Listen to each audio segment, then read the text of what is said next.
함께 찬양하겠습니다.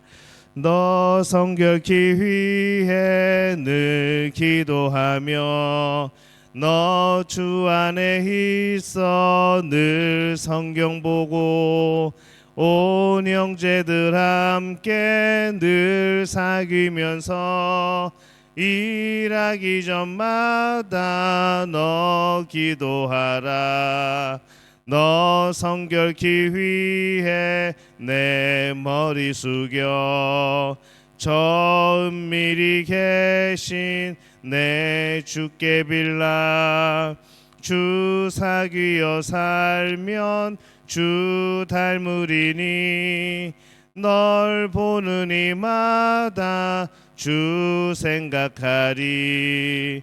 너 성결케 위해 주 따라가고 일 다급하여도 당황치 말고 참 즐거울 때나 또 슬플 때나 너 주님만 믿고 늘 따라가라. 너 성결케 위해 늘 기도하며 내 소원을 주께 다 맡기어라. 너 성령을 받아 주 섬겨 살면 저 천국에 가서 더 잘 섬기리. 아멘. 오늘 함께 나누신 말씀은 구약성경 신명기 6장 10절에서 25절까지의 말씀 함께 보겠습니다. 신명기 6장 10절에서 25절까지의 말씀. 신명기 6장 10절에서 25절까지 우리 한 목소리로 함께 봉독합니다. 내 하나님 여호와께서 내 조상 아브라함과 이삭과 야곱을 향하여 내게 주리라 맹세하신 땅으로 너를 들어가게 하시고 내가 건축하지 아니한 크고 아름다운 성읍을 얻게 하시며 내가 채우지 아니한 아름다운 물건이 가득한 집을 얻게 하시며 내가 파지 아니한 우물을 차지하게 하시며 내가 심지 아니한 포도원과 감람나무를 차지하게 하사 내게 배불리 먹게 하실 때에 너는 조심하여 너를 애굽 땅 종되었던 집에서 인도하여 내신 여호와를 잊지 말고 내 하나님 여호와를 경외하며 그를 섬기며 그의 이름으로 맹세할 것이니라. 너희는 다른 신들 곧 내 사면에 있는 백성의 신들을 따르지 말라. 너희 중에 계신 너희의 하나님 여호와는 질투하시는 하나님이신즉 너희의 하나님 여호와께서 내게 진노하사 너를 진면에서 멸절시키실까 두려워하노라. 너희가 마사에서 시험한 것 같이 너희 하나님 여호와를 시험하지 말고 너희 하나님 여호와께서 너희에게 명령하신 명령과 증거와 규례를 삼가 지키며 여호와께서 보시기에 정직하고 선량한 일을 행하라. 그리하면 내가 복을 받고 그 땅에 들어가서 여호와께서 모든 대적을 내 앞에서 쫓아내시겠다고 내 조상들에게 맹세하신 아름다운 땅을 차지하리니 여호와의 말씀과 같으니라.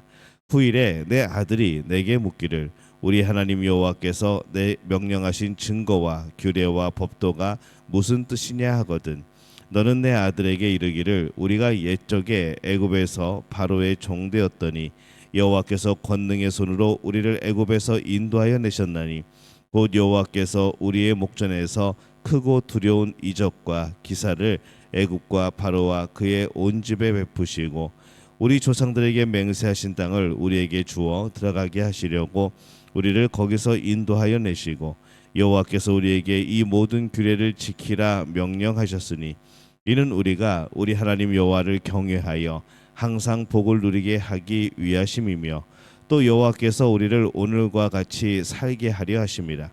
우리가 그 명령하신 대로 이 모든 명령을 우리 하나님 여호와 앞에서 삼가 지키면 그것이 곧 우리의 의로움이니라 할지니라.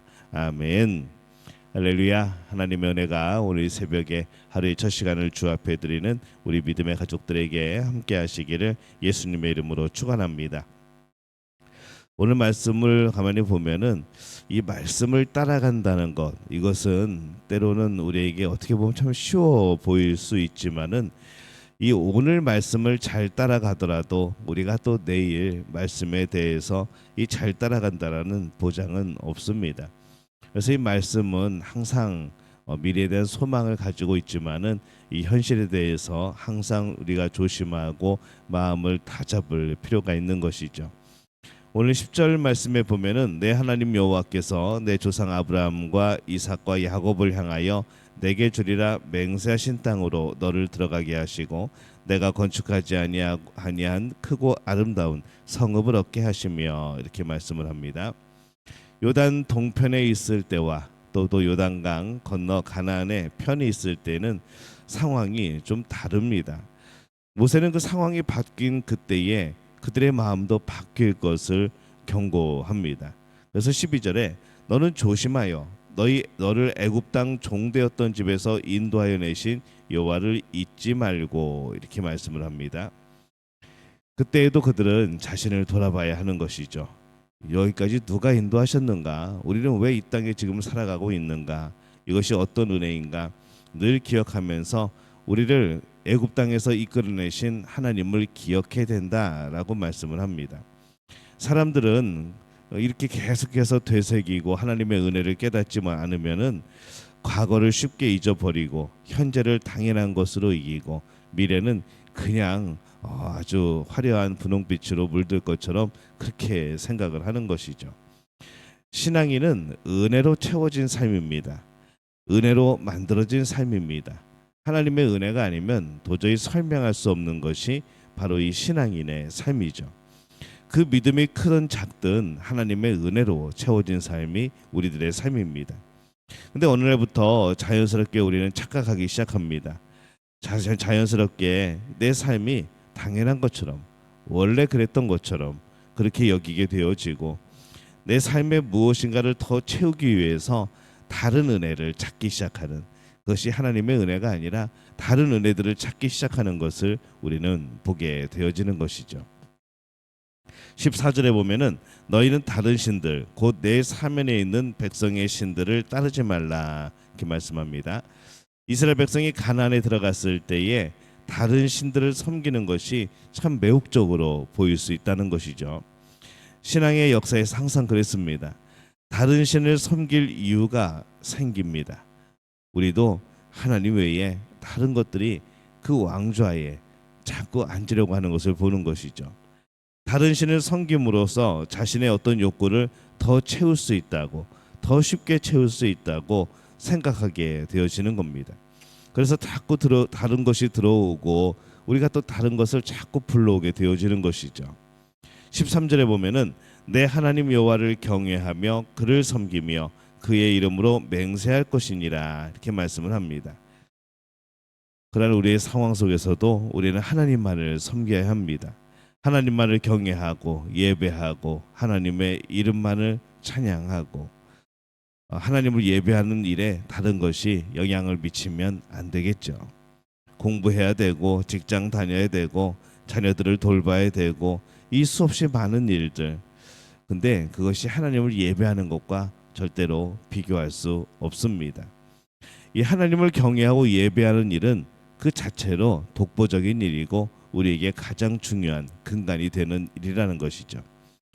지금 자신이 가지고 있는 모든 것은 하나님의 은혜로 인한 겁니다.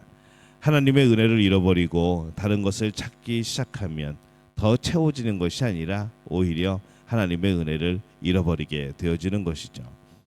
15절 말씀에 보면은 너희 중에 계신 너희 하나님 여호와는 질투하시는 하나님이신즉 너희의 하나님 여호와께서 내게 진노하사 너를 지면에서 멸절시킬까 두려워하노라 이렇게 말씀합니다. 하나님을 놓치는 일이 작은 일처럼 보이고 예배를 놓치는 것이 작은 일인 것처럼 보이지만은 그것이 반복되면은 우리도 모르는 사이에 우리의 삶의 신앙이 모두가 무너지게 될 겁니다. 이 말씀의 경고를 우리는 분명히 기억을 해야 하는 것이죠.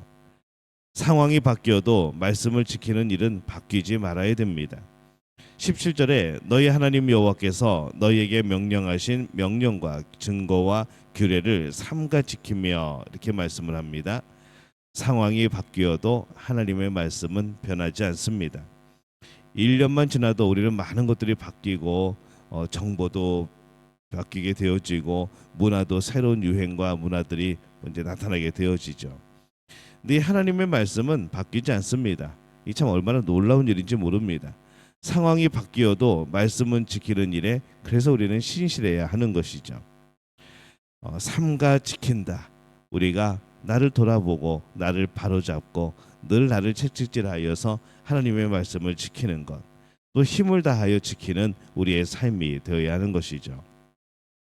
19절에 보면은 선량한 일을 행하라. 그리하면 내가 복을 받고 그 땅에 들어가서 여호와께서 모든 대적을 내 앞에서 쫓아내시겠다고 내 조상들에게 맹세하신 아름다운 땅을 차지하리니 여호와의 말씀과 같으니라. 이렇게 말씀을 합니다. 가나안에 들어간 상황에서도 이 말씀은 여전히 그들에게 최신식 지식이 되어지는 것이죠. 전쟁을 앞둔 상황이고 가나안의 발전된 문화 앞에 있을지라도 여전히 그들에게 말씀은 가장 중요하고 실제적인 겁니다. 그래서 여전히 말씀을 그들은 지켜야 합니다. 그래야 그곳에서도 하나님의 인도하심, 이 하나님의 은혜를 경험할 수 있는 겁니다. 시대는 변합니다. 시대가 변하면은 과거의 일들은 무의미해지고 그것이 아무런 쓸모없는 것처럼 보일 때가 있습니다. 그래서 20절에 이렇게 말씀하죠.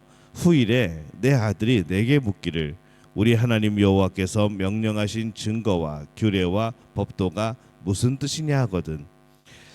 이 자식 세대의 우리 자녀 세대의 말씀은 참으로 어떻게 보면은 좀 고리타분하다고 표현을 할까요? 좀 시대가 좀 뒤떨어진 그런 말씀으로 보일 수 있습니다. 그러나 그러할 때에 이 말씀을 미리 경험한 사람들은 말해야 하는 것이죠. 21절에 보면은 너는 내 아들에게 이르기를 우리가 옛적에 애굽에서 바로의 종이 되었더니 여호와께서 권능의 손으로 우리를 애굽에서 인도하여 내셨나니. 그 말씀은 죽은 말씀이 아니라는 겁니다. 그 말씀은 옛날에 아주 캐캐 묵은 말씀이 아니라는 것이죠. 과거에 그들을 애굽에서 인도하여 낸 하나님께서 주신 말씀이라고 분명하게 말해야 된다는 겁니다. 24절에 보면은 여호와께서 우리에게 이 모든 규례를 지키라 명령하셨으니 이는 우리가 우리 하나님 여호와를 경외하여 항상 복을 누리게 하기 위하심이며 또 여호와께서 우리를 오늘과 같이 살게 하려 하심이라. 이렇게 말씀합니다. 이 하나님께서 주시는 말씀, 이 목적이 무엇인가? 계속해서 성경은 뭐라고 말씀하시는가 하면은 하나님을 경외하게 하는 말씀, 그리고 항상 우리가 복을 누리게 하시려고 하시는 하나님의 그런 마음이 담겨져 있다는 것이죠. 오늘 그들은 하나님의 은혜로 주어진 삶을 살아갔습니다.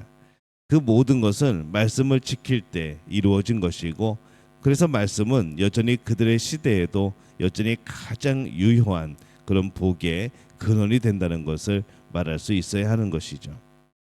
시대가 변하면 사람들도 변합니다. 그래서 말씀조차도 변한 것으로 여기기 쉽습니다. 그러나 모든 것이 변하여도 하나님의 말씀은 변하지 않습니다. 하나님이 주신 것이기 때문에 변할 이유가 없는 것이죠. 그래서 상황이 변화했다고 할지라도 우리가 이 말씀을 등한시하면 안 됩니다.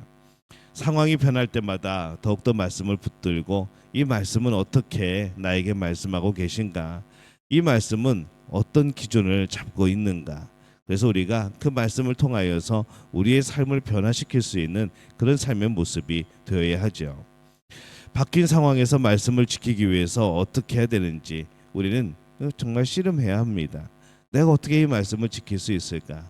나의 상황 속에서 어떻게 이 말씀을 신뢰하고 의지하고 지켜낼 수 있을까? 말씀에 순종하는 것에 성공했는지 실패했는지가 우리 인생의 성공과 실패를 가늠하는 그런 기준과 그런 일들이 되어질 겁니다. 왜냐하면 이 하나님의 말씀을 지킨다는 것은 하나님이 우리에게 복 주시려 하시는 그런 계획 속에 있는 것이기 때문입니다. 어떤 상황에든지 말씀의 순종이 인생에 성공하는 유일한 길이라는 것을 명심하면서 우리가 하나님의 말씀에 대하여서 경외함을 가지고 하나님 말씀에 대하여서 내가 그것을 지키려고 하는 그런 굳건한 마음으로 살아가시기를 바랍니다.